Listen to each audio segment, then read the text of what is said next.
a tarifa social, é o cerne para que todo esse trabalho aconteça.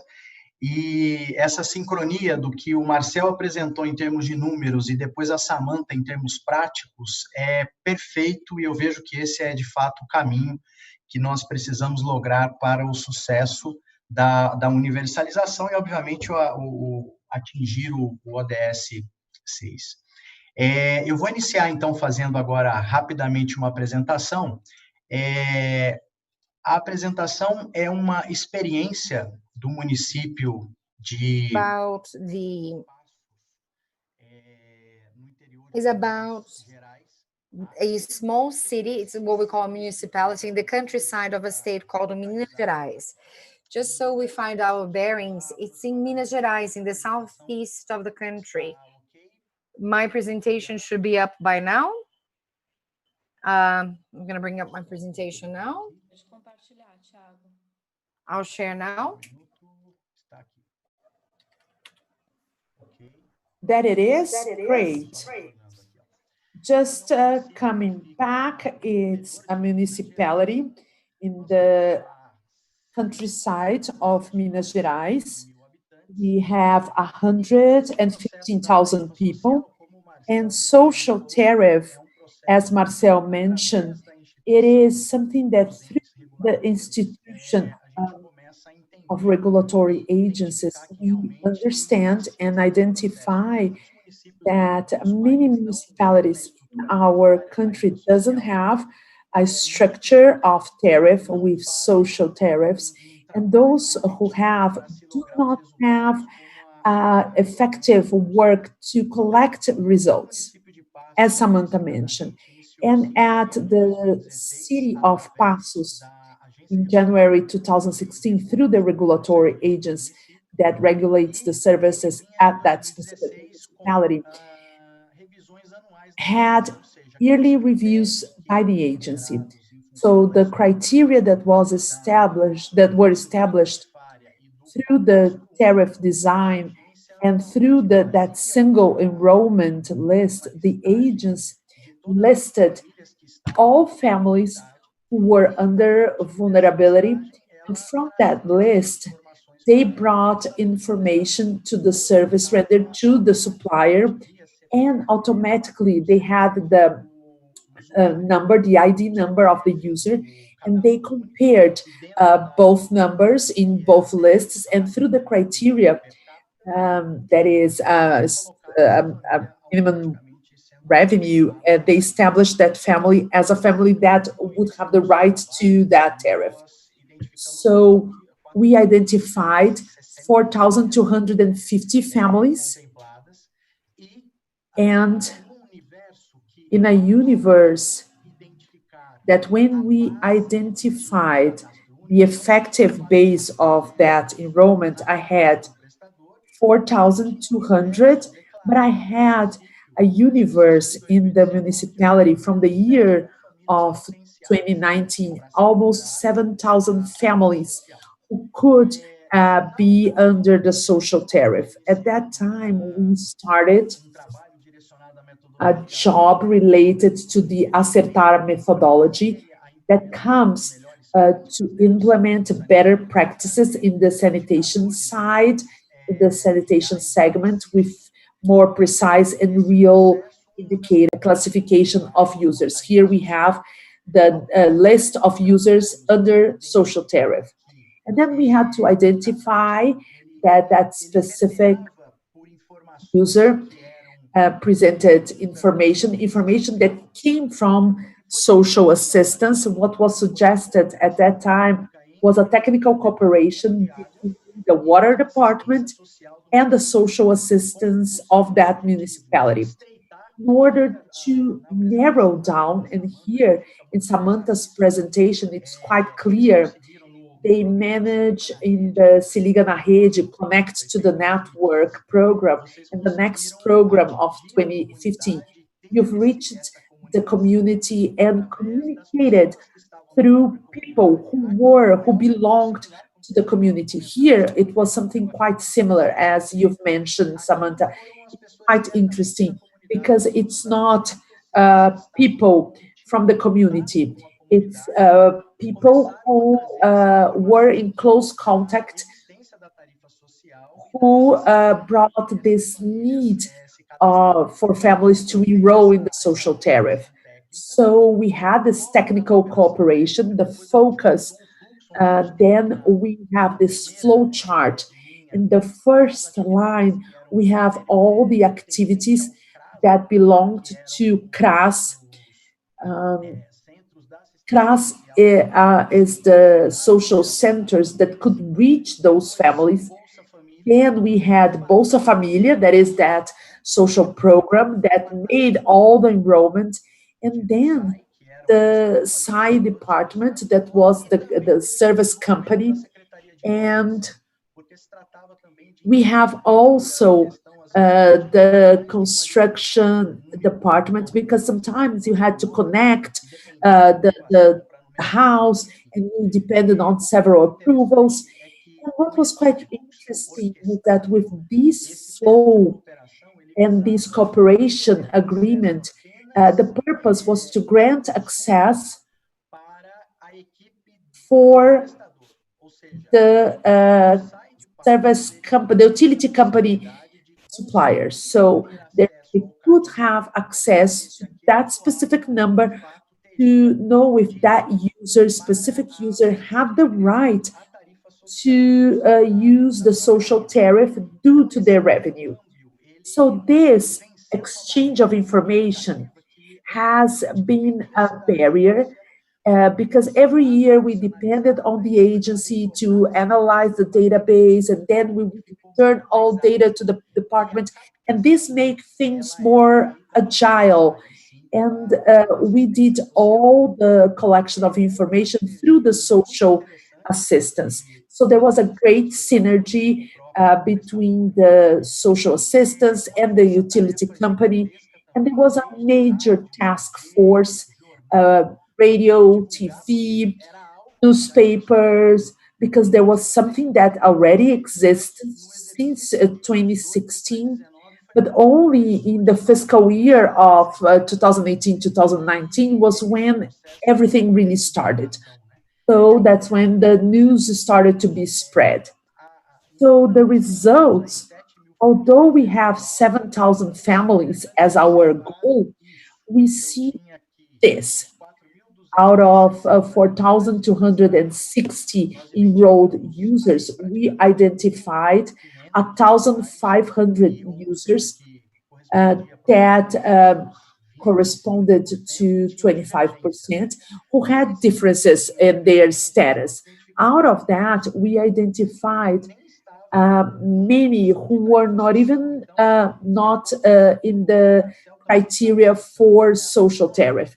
It was what Marcel was explaining. By the time you create a structure, grant a tariff with mixed funding, and you grant that to people who should not be there, you are not granting to people who should be there for sure. So we could identify that within the structure, we had those regions that were with lower social and economic conditions. And then we have some condos, luxury condos were under social tariff, business who were also classified as such. And what have we observed with that? We can have an active search for users under vulnerability status through this channel, quite similar to what Samantha presented. The high levels of trust and precision of the social tariff are essential. So those who are under the tariff, they belong there, and those who need to be there, we know that the process will be done in a very precise way. And then you have a multiplier effect of good practices.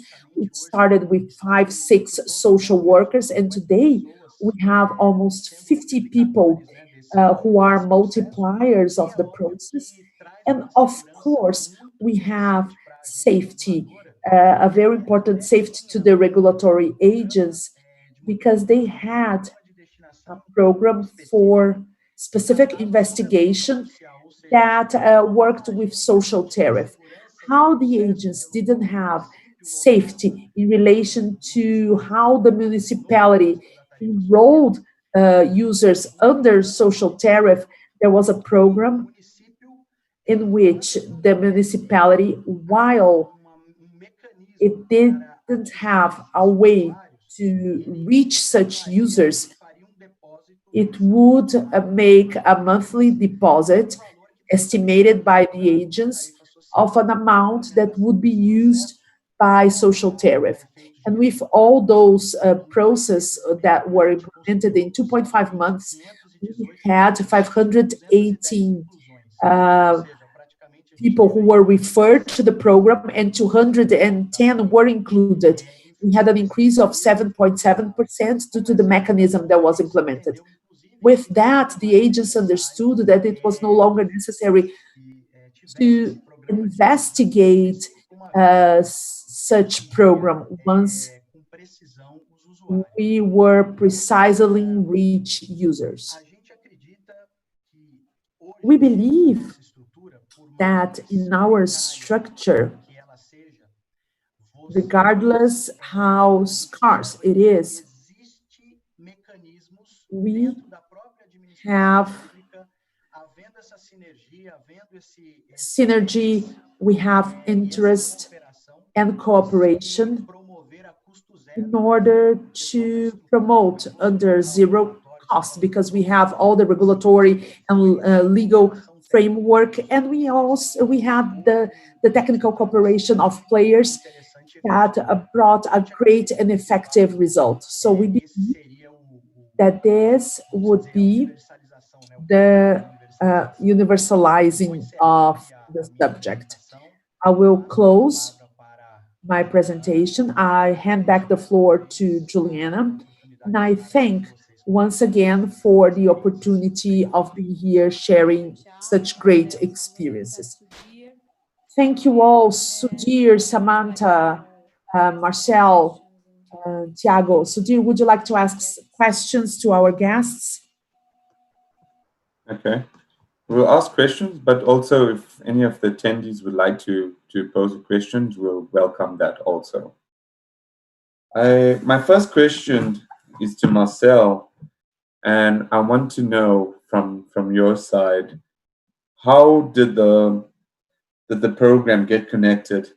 Do you feel it had a significant effect on COVID-19? And what supply chain challenges did you have? If you could probably elaborate a bit. Eu acho que, se me permite, Sudhir, I believe that this could be better answered by Samantha due to the supply chain and which were the challenges to implement the program. So if you allow me, I will hand the floor to her. Hello.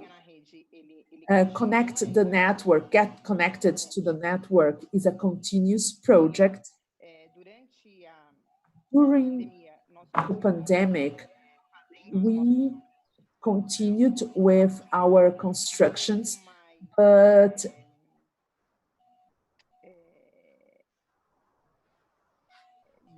in a slower manner in relation to, because we get in touch with the client.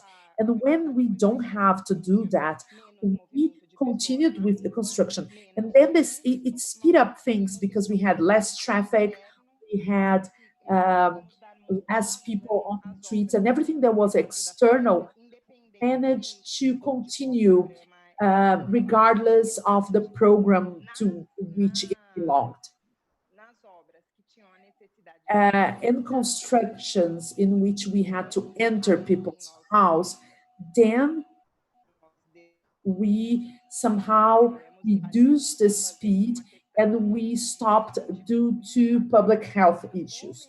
Now we are starting once again in a very organized manner, so there is no contact, direct contact, to maintain the health from both the clients and our workers.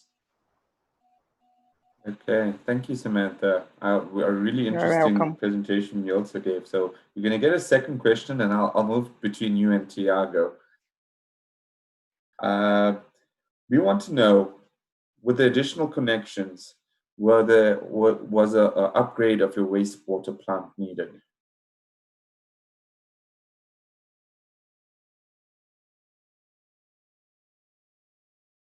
So did you have to upgrade your wastewater treatment works capacity for the additional volume? O Dir está perguntando se vocês tiveram que fazer algum tipo de aumento na sua capacidade de tratamento por causa da adição do volume do esgoto e do aumento que teve no número de clientes.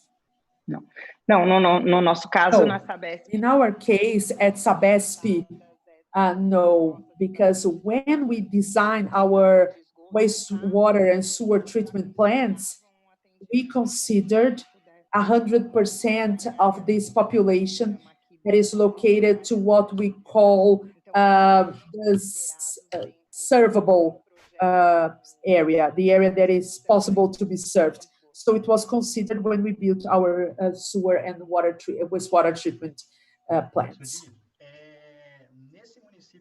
In this municipality specifically, the collection is around 60%. So what do we have inside the investment plan that was discussed by the agency? A major construction of the WASB reactors, so the sewer capacity was included. Also, infrastructure construction, two major regions. We have the other 20% in one, and another 20% in the other. So we have So we have two major constructions that are going to be developed in the next 5 years, which purpose is to reach the population, and there is a perspective in the municipality plan to up to 2050, all those families will be included. So we have the projections, the forecasts in the plan. So the structure is an infrastructure which purpose is to serve such need. I don't know if I've answered your question or not. Thank you, Tiago. Sudhir, I will ask a question from the chat, okay? We have a question from Dennis. How to use the profitability of an open company, social tariff. If you could, Samantha and Tiago mention about that. So social tariff and subsides, as I've mentioned in my talk, and Tiago reinforced, Sudhir and Samantha also reinforced, it's a major challenge, and it's a continuous challenge.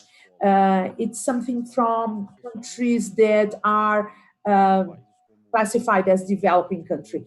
Those do not exist in developed countries. We do not have this problem.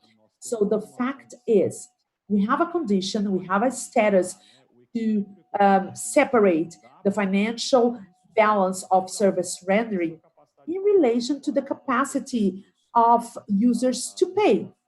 So examples from all over the world, we have two clear examples, or we have this generation of subsidy that is the state investing and paying the tariff with fiscal resources, or we have a subsidy mechanisms among users, among consumers. And this is something that in relation to the power supply, you have CDE at for the power supply, each user pays a part of the tariff that somehow funds the power supply for those who are in need. So it has one single regulator, that is ANEEL, that is the Agents of Electrical Power, that regulates all that. So during COVID, we had an investment at CDE account to pay for this population who are not able to pay for their own tariff. So how can we focus subside? Thiago brought a great example from a Minas Gerais municipality in how to dedicate subside. So placing that in a way to assure with social assistance that this will reach those who are in need. So it is connected regardless of the company being public, private, the companies have to be effective. So in relation to the future, we have to foresee such provisions, even for subside for the social tariff. So it's totally possible to have things living together with a regulatory agents acting in a correct manner to assure a fair tariff, not as excessive tariff, or neither a way too low tariff. So you can this. So the capacity of payment is in relation to that. São Paulo is not an example. It's it's outside the curve in Brazil. We can say that with the amount of clients that Sabesp has, well, you can dilute that in a more favorable manner. It's different from having a small municipality, as Thiago showed, where we have more sensitivity and respecting their own needs. Can I just say something? Can I just add something? There's the one case specific called Água Legal, cool water. Just letting you know, just complementing to what you're saying, just adding to what you were saying. When we look at the cool water project itself, regardless of the subsidize, because it is everything, the set of everything that Marcel just said, mentioned. When you do the sums, the amount of loss that you have for serving water in these irregular areas, when you do the sums for the loss, you see that it corroborates and helps the project to stand.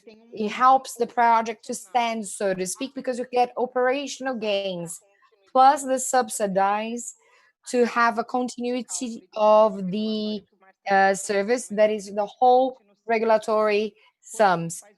But specifically to get connected to the network, because it is a performance-based project, the more you extract, as in you use that volume used instead of volume wasted, when you do the sums that way, you find positive results for the company.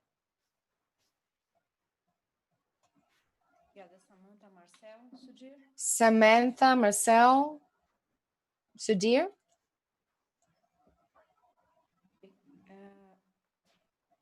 Yeah. Marcel? Yeah, go ahead.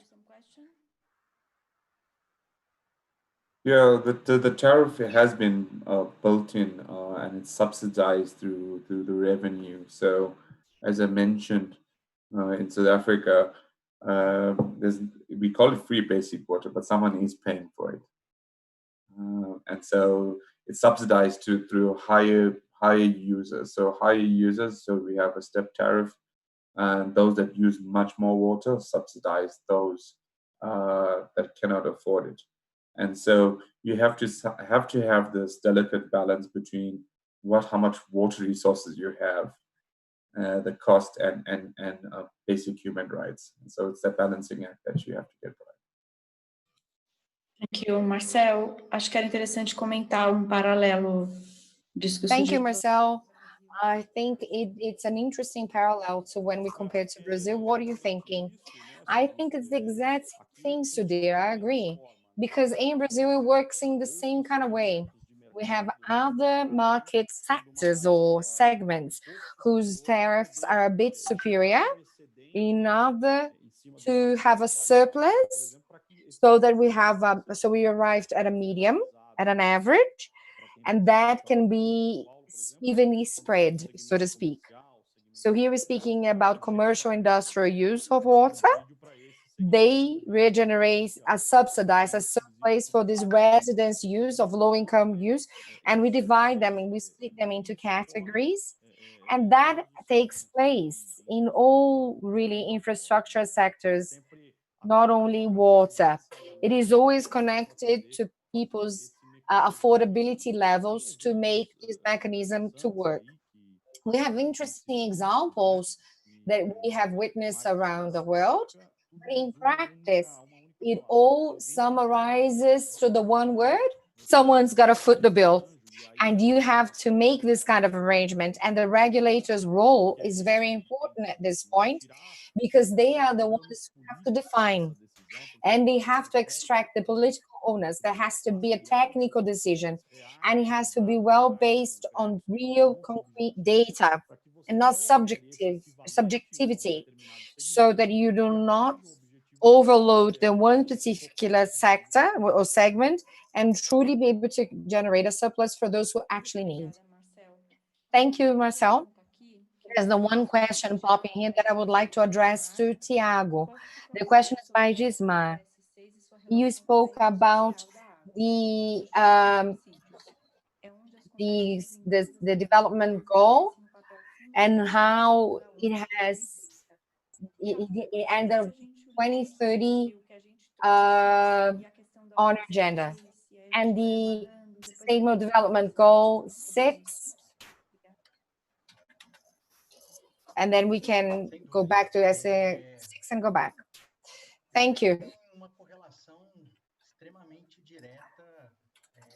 There's a very direct connection. When we speak about SDG6, it's about assuring this the availability and sustainable service to the entire population. So this water service, how can you do this by not analyzing the whole context like Sudhir mentioned? How can we understand regional features and the specifics like they have been able to understand in Africa? So to bring this as a public policy, and in order for us to manage public policy in a sustainable way, it goes back to what Marcel and Samantha were talking about. The tariff logic has to be well set. When we think of a utility company like Sabesp, when the subsidized in the one particular community, we cross boundaries, we cross different cities. So we have Copaz, Sabesp, they are different utility companies at different cities, but we have residents in both regions, across regions, and they wouldn't be able to help certain areas if it weren't the subsidized coming from other cities, from other areas. And the same applies when we're speaking in the same perimeter, in the same municipality. And I believe the two pieces of information are very interesting when we speak about SDG. Is the point that Professor Sudhir, what he said, someone foots the bill, someone pays for that. When talking about tariff structure, someone pays for it. For example, we ran an analysis at a municipality whose income revenue is 40 million per year. The social tariff would cost 100,000 now to benefit a very significant number of families. So he was speaking of all families that were in the one SAD. So when we analyze these particular sums and we compare that to the budget, so when we charge regular tariff and we start charging that inside the structure, we are working in the universalization, and that is our job. When we talk about service provider, academics, when we speak about SDG6 and sustainable management, it is about balancing all stakeholders. And this is the topic we're talking about. This is absolutely fundamental with the new legal framework and what Marcel helped answer to. That brings that about. How can we assure profitability? The social tariff. Look, I am presenting a number just so we have a number to base our conversation upon, because the levels of the Keynesian effect, the James effect is infinite.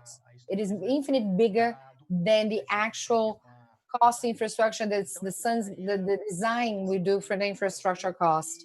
So this synergy and this dialogue and this balance among stakeholders will help us to be objective and obviously will make it sanitation universal. Thank you, Tiago.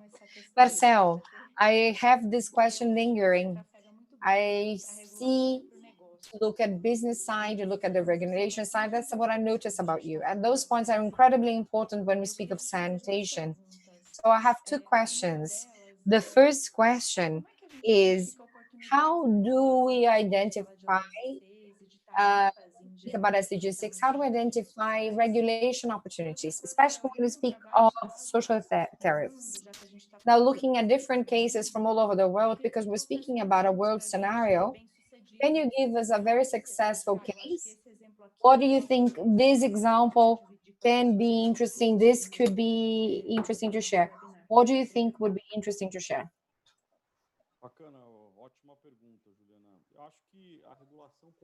Thanks for the question, Juliana. Great question. I think regulation is a point that we need to assess, that we need to evaluate very well.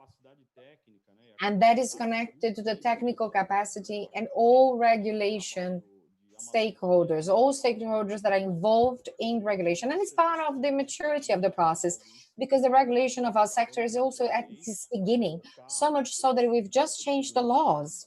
Now, to look this under federal supervision and oversight, we're still doing it. It's like Tiago said, many of Brazilian municipalities actually count with a regulation or a regulator to look with the oversight of tariffs.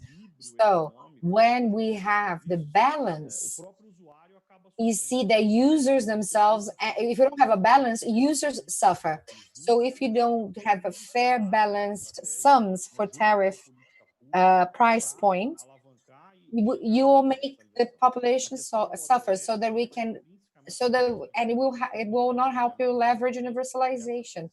Tiago mentioned that very well. He really connected the ideas very well, because we're talking about sanitation and water to the entire population, but there is an entire population that has no ability to pay. They can't afford. So it's useless to do what I say textbook calculation sums. It looks beautiful on paper, but no one can quite afford it.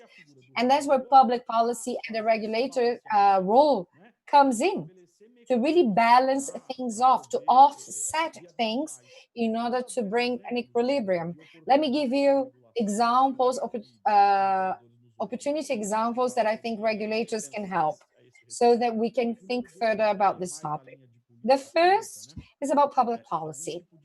Some sort of tax exemption. In the past, we had the one legislation that passed that people had tax exemption called what we call PIS/COFINS. So the tax exemption of those two particular taxes, and they funded part of this subsidizing.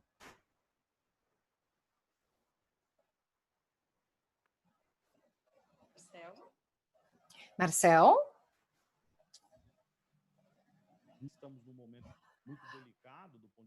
So we are at a very delicate, sensitive point. Marcel, we lost connection. We lost your connection. You spoke about these tax exemption sponsoring the subsidized fee. Oh, I'm sorry, I lost connection with my internet here. Let me go back. PIS/COFINS, to exempt the sector, can help finding the funds to support resources to those who can't afford. This is Chile's model. Chile have direct subsidizing of tariffs, and it's a success model, because the sector, their water sanitation sector, they do this the what they call equilibrium summings, and the government subsidize those who can't afford. So I would say that the fiscal time of the fiscal scenario in our country is impossible. We can't grant tax exemption to anyone at this point for the industry and commerce use, but still that can be leveraged eventually in the future. From the regulatory point of view, to those who are service providers, in the case of Sabesp, for example, we have what we call the X factor. The X factor is a productivity gain that we share with all users. So at all annual tariff adjustment, we have an inflation, and we minus the productivity levels because they were more efficient. So why not apply the efficiency from user side to fund some sort of initiative like this? This is a regulatory mechanism that can be applied. And we've seen it happening in other places. And the other point, just in closing, the structure, how the tariff is designed, brings some challenges and opportunities when we speak of regulation. We see now a trend in our country, and that is mirrored from the foreign examples, which is called the binary tariff, binary model tariff. What does that mean? Binary because part of it cover fixed costs, meaning all infrastructure per head costs, and the other one for actual consumption. Now, by having there's twofold type of structuring when it comes to sums, Copasa has done that recently. They changed their service charge structuring recently, and some regulators have been doing so in order to first correct distortions, secondly to open the opportunity for this kind of tweaking and adjustment, because that means to have treated water and sanitation. Everybody have to have the means to pay, but we won't be able to bill fully. So the regulator has the means to do so. Regulators have the means to do so. That's why I see them as an opportunity, especially now that our country is going through a strengthening of regulations process. I see that is the way. Thank you, Marcel. Samantha, I have the one question that I think it's quite important because it comes from Hernani. And I think he sheds some light. He says, historically speaking, Sabesp does not serve irregular settlement regions. So how can Sabesp think it can help the SDG6? Let me give you a global overview. Sabesp is part of the 2030 agenda. Sabesp signed the 2030 agenda, so the entire strategic agenda of the company, it is based on all the SDGs that are part of this agenda. And I mean SDG6, not only this, but 11 as well, eradicating poverty. Sabesp generates direct and indirect employment programs like Cool Water and Get Connected to Network also generate employment, plus the SDGs pertaining to health, because water and sanitation is also about health. Also, gender equality is always supported at Sabesp. Inside the company, mind you, where men and women, regardless of their gender, are paid according to their roles and not their genders. And our expansion projects like Cool Water and Get Connected project, they also generate employment, and they include women of low-income households. As to clean energy, that is SDG 7, Sabesp has implemented energy generation projects together with the water service providing. That means that through hydro turbines, it is self-sustains for water generation. So we have this project SDG 8 for growth, employment growth, and also poverty eradication, and also social inequality eradication, also water for preservation, to looking after our ecosystem and environment, and the sustainable growth. So all projects are interconnected. Now I'm going to be more specific. As for SDG6 specifically, what our projects are and how strategic planning by Sabesp is fully founded in SDG6. So SDG 6.1 is water portable to everybody. So water, cool water, like I said, it is about supplying water to over 1 million people to help areas, social vulnerable areas. That means 1 billion people being served by this. We've already done half of this project. It still has a few years to go, planned to have its execution fully carried out. We also have the sanitation for all, that's 6.2 SDG, okay? We have Get Connected to Program, that's expansion project for low-income people, and it's under execution, it's ongoing. And the next, to improve quality, water quality, and to protect water courses and water springs, we actually carry out plantation, we actually plant trees and we protect so we plant water,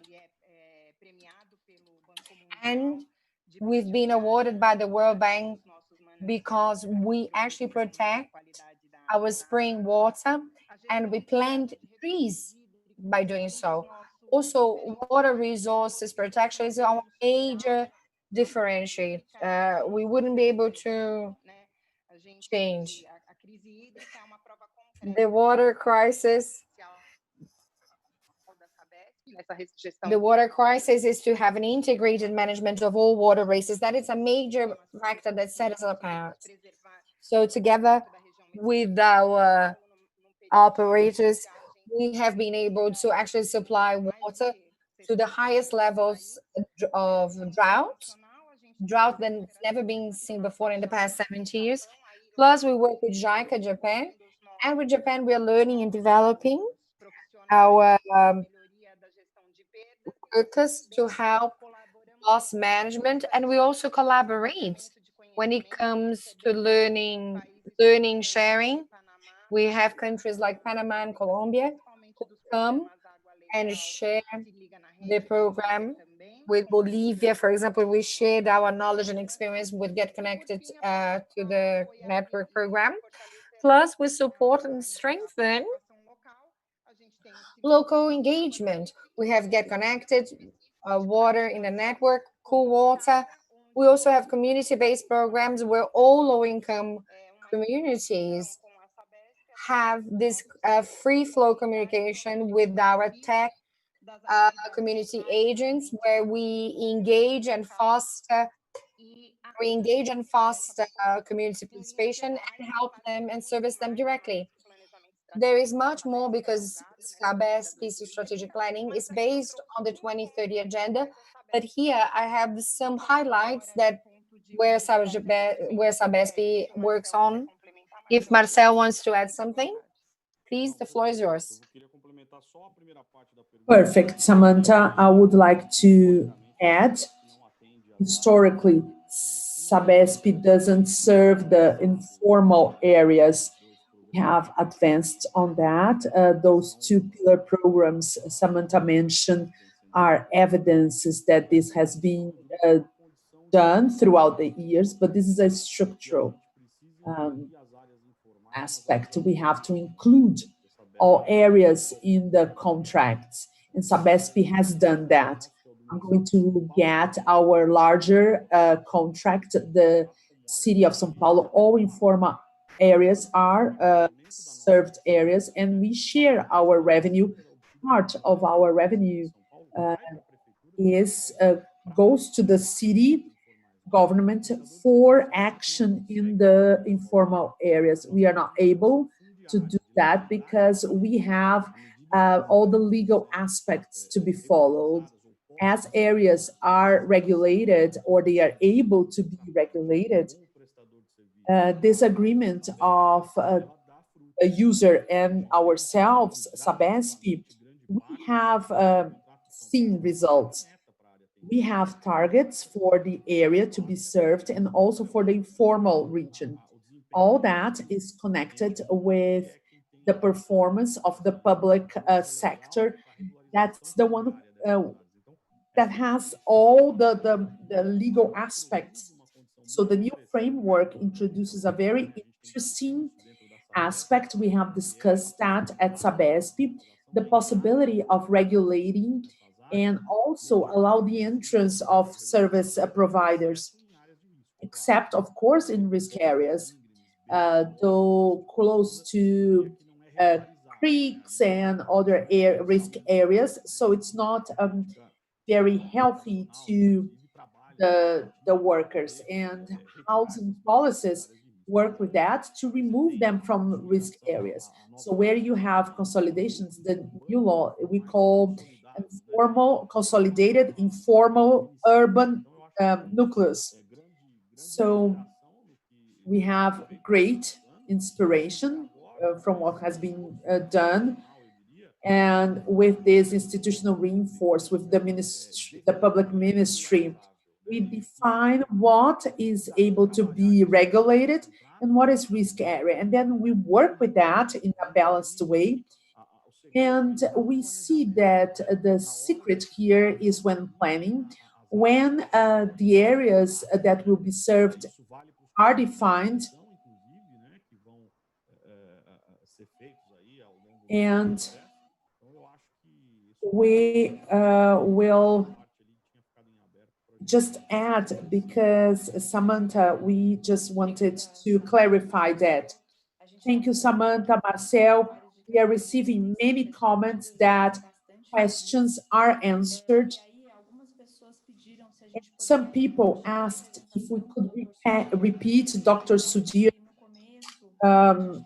As in the beginning, we had some adjustments with translation.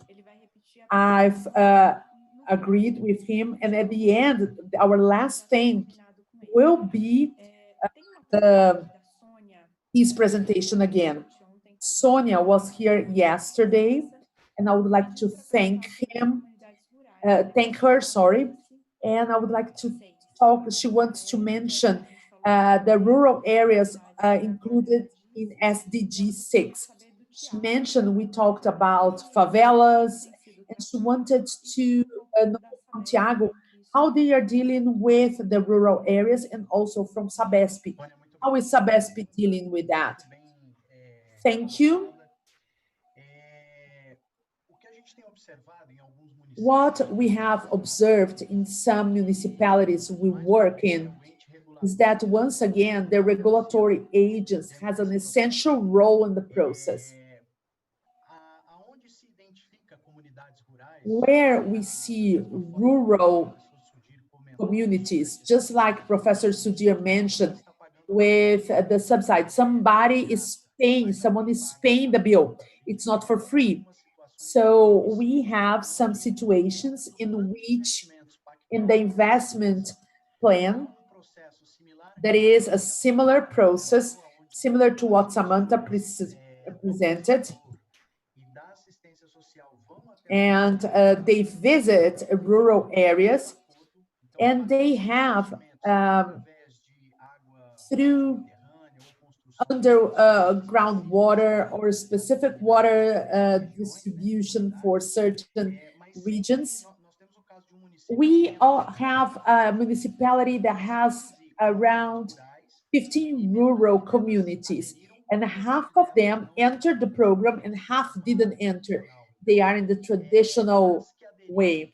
And those who entered the program, we have the whole investment, and they come to the investment plan. So the regulatory authority inspects, and that tariff that is being paid in general at the municipality is what is invested in CAPEX, and then OPEX is arranged with the community.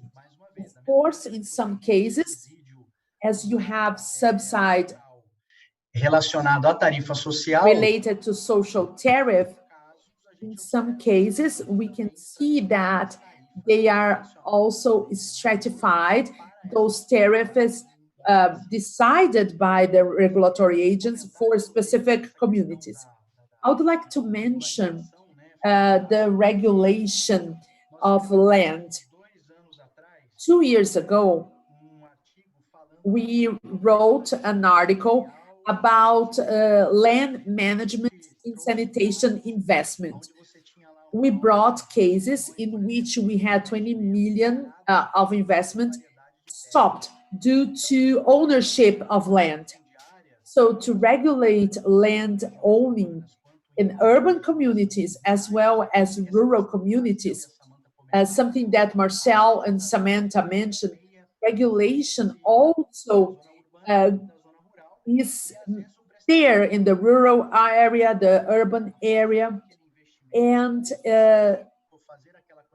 sometimes the owner has to connect due to that. We have a law 1365 that added to that. We study that at Unicamp, how we regulate land owning, and that brings problems not only to sanitation but to public policies. I would like just to add that, but to summarize, that's it. Juliana, Sonia, the presence of regulatory agents in the plans and how the money is invested, part of the tariff that is allocated to the investment has a direct correlation in the municipalities in which you have rural communities that need and are part of what we are talking about, SDG number 6. Water has to be taken, sanitation has to be taken to such communities. Thank you, Thiago. Marcel, Samantha, would you like to add, or should we move forward to Sudhir? Sudhir, could you present once again for us? Okay, I'll start my presentation in 2 seconds. Eu vou começar a minha apresentação em 2 segundos.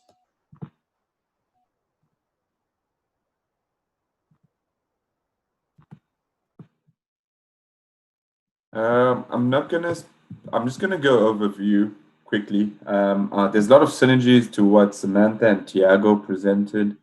I think the common themes that we find is community engagement is really important. Although we're working on the technical stuff, the community part is really critical. And as Tiago pointed out, good data makes good decision making. So thank you for sharing those wonderful pieces of knowledge. Really appreciated it. As we said, we came from a very unequal country. We only achieved democracy in 1994. Variety of different scenarios and services was unevenly distributed. And so if you look at our Gini coefficient, similar to Brazil, we are within the top 20 of the world. So we are a very unequal society at the moment. And so there was a reconstruction development program that sought to reverse this. And this must be taken in context that we have uneven water distribution and a general water shortage.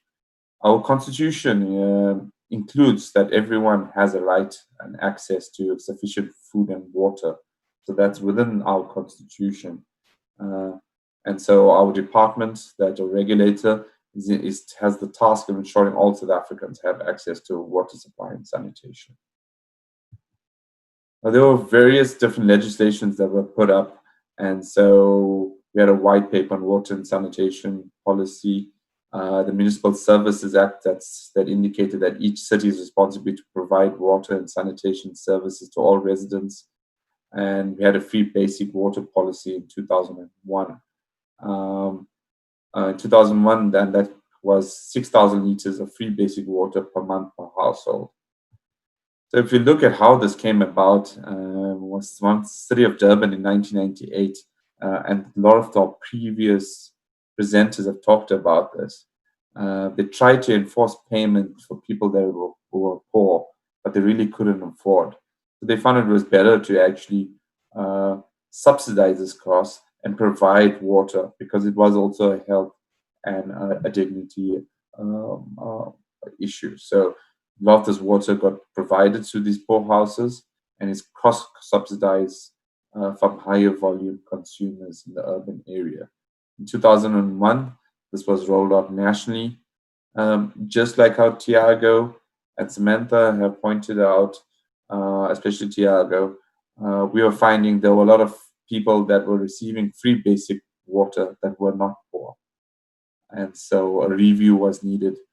The different parts and how this happened, but we're finding that municipalities are identifying poor communities are those that fit within the free basic water by their property rates. So the how much your property costs will be determined by whether you fit into the free basic water category. So that's the one way they're trying to resolve that. We always call sanitation the stepchild. It's Cinderella, but not the pretty Cinderella. It's the Cinderella that's put in a closet and hidden away, because no one likes to look at it. It's a more difficult one to solve. And so access to basic services is also a constitutional right in South Africa. We tried to get universal access by 2010, but there were a lot of delays. Most of these delays is the way we roll out sanitation and the sustainability of sanitation services. As I was saying, this picture is an aerial photograph. It's not two different pictures. So on the right, you have more wealthy people that are connected to sewers. On the left, you have a latrine technology that will be supplied to this area. It's very difficult for us to install sewers or connect sewers in that type of non-formalized housing arrangement. Also, we're not sure whether the country has enough water to run the system and energy to run a system like this. So in engineering, if you go to engineering school, you learn about two different approaches, urban sanitation and rural, and you apply these different types of mechanisms. But we were finding through our research that we actually need something that encompasses both benefits of both technologies. And so we've been looking at things like these. And so some of our challenges with our dry sanitation technologies that they were filling up, and it was difficult to empty. People thought or assumed that they would never need to empty this. But what we are finding within 2 or 5 years, that all these latrines were filling and it needed to be emptied. Disposal was a problem and access was a problem. You cannot dispose of this in a traditional wastewater treatment works because it knocks out your plant. It's concentrated in nutrients, so about 1 latrine is equal to 1 megaliter of wastewater. And the appropriate disposal is landfill, class C, and there's only 4 available within our country to dispose of this. So if you look at logistic costs, it's very expensive. There were a lot of issues, social issues about why are poor people given dry toilets while more affluent people are used to flushing toilets. And so there's all these different social dynamics. There's also challenges where kids have fallen into latrine toilets and have passed away and they've actually drowned. It became a problem, and there's a national program to eradicate all of these type of toilets. As just like water, we're finding that provision of free basics sanitation is not viable for all categories of municipalities. So the rural ones will struggle because they don't have a revenue base. And so we have to find different ways of providing that services for those more rural type of municipalities. Municipalities that are larger and have a stronger revenue base can provide these type of services. These are just some of the new technologies we've been implementing. So a flushing technology that does not need a big sewer. And we've tested a lot of these low flush toilets. Our traditional flush volumes are 6 to 9 liters. These ones are using 2 liters. So can we use less water? We're putting these new types of toilets in where you don't need sewers, you don't need constant electricity or water supply. Everything gets recycled and reused on site. So people can have these flushing type of experience or toilets, but you don't have the same energy demand and water demand as a normal sewer-based system. These we've been had to look at some of our policies and look at better resource recovery from our sanitation. There are now ISO standards for non-sewage sanitation. We've also looking at building a lot of these toilets within our country to roll it out and developing an industrial pathway for a lot of these new sanitation technologies. So there are quite a lot of synergies in terms of the tariff compared to Brazil, the unequal distribution of populations and wealth, and how do we provide, and that balance between water availability, resource availability, ability to pay, and public health needs to be balanced. And so very similar tariff type of structures, as Thiago pointed out, good data makes good decision making. So how you plan and map these areas out is very critical. You don't want people that are not allocated or need the water or can't afford the water to be on people that can afford the water. I'm sorry, let me correct myself. I'm confused in my words. People that can afford services or high level of services accessing a system where they're not supposed to be. And so there's a lot of synergies between Brazil and South Africa and how we tackle a lot of those issues.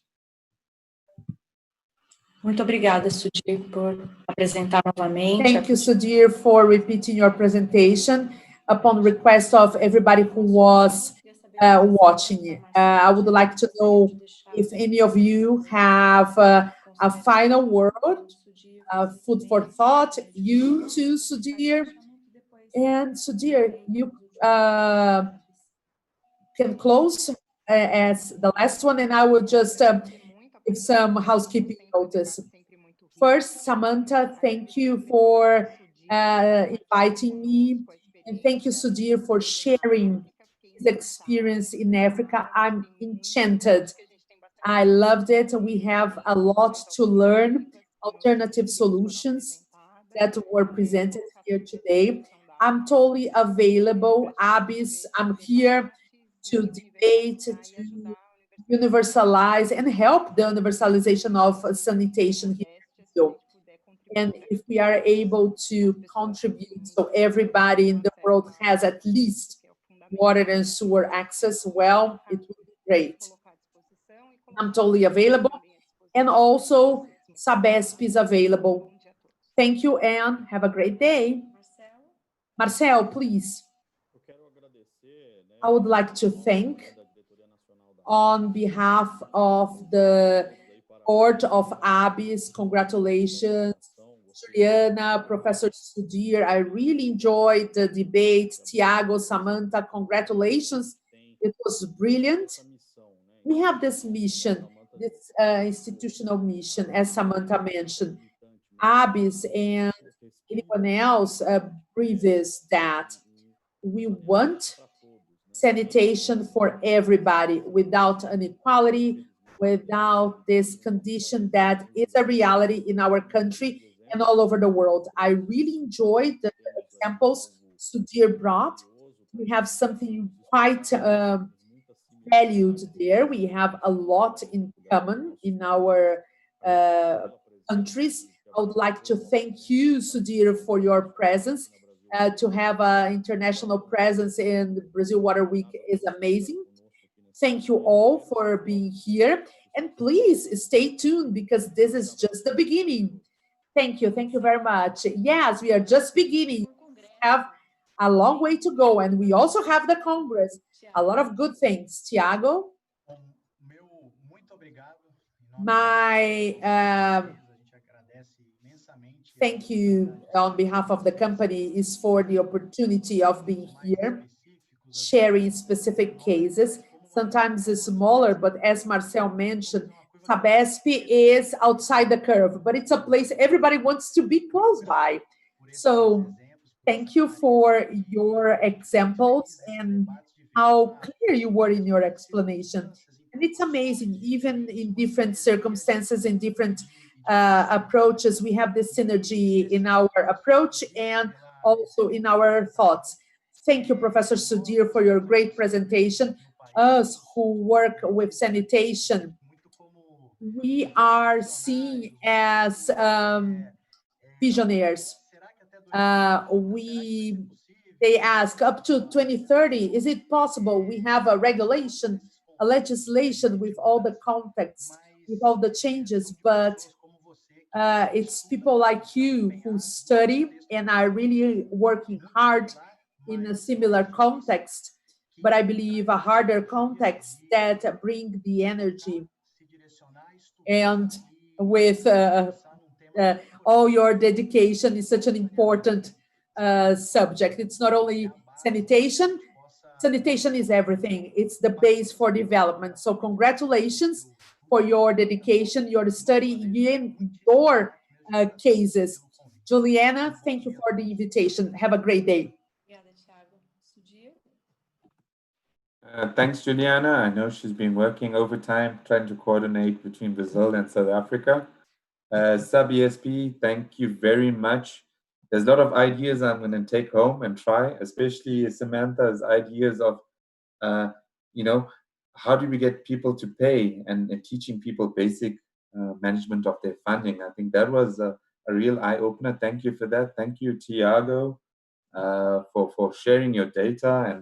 And there's one more question I wanted to ask Tiago, but we can leave it offline. But I really found them really interesting, and thank you so much for your time and your efforts. Obrigado. Obrigada a vocês. Gostaria de agradecer. It's been a pleasure. I would like to thank all our invites, all our guests for being in our webinar.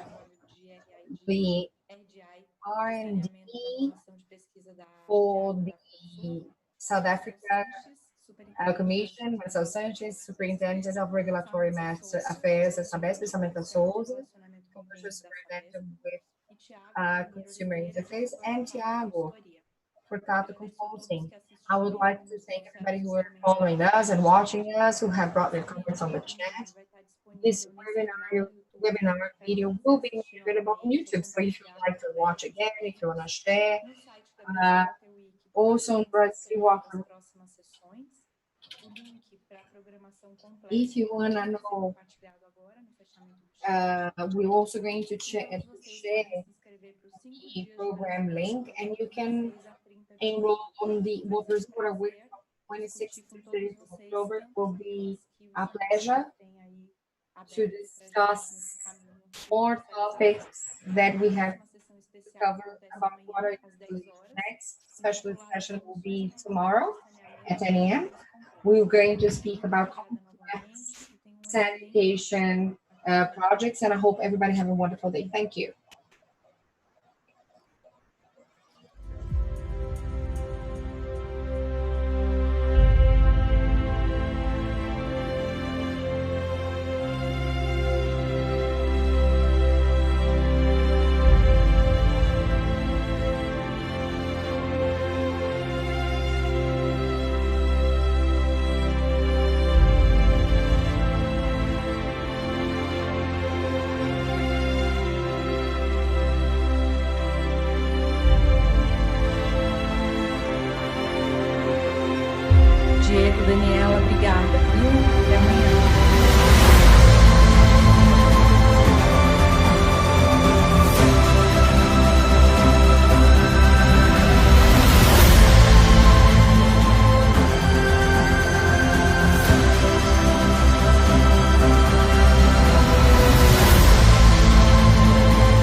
Ah, sou eu que fecho. Esquecido.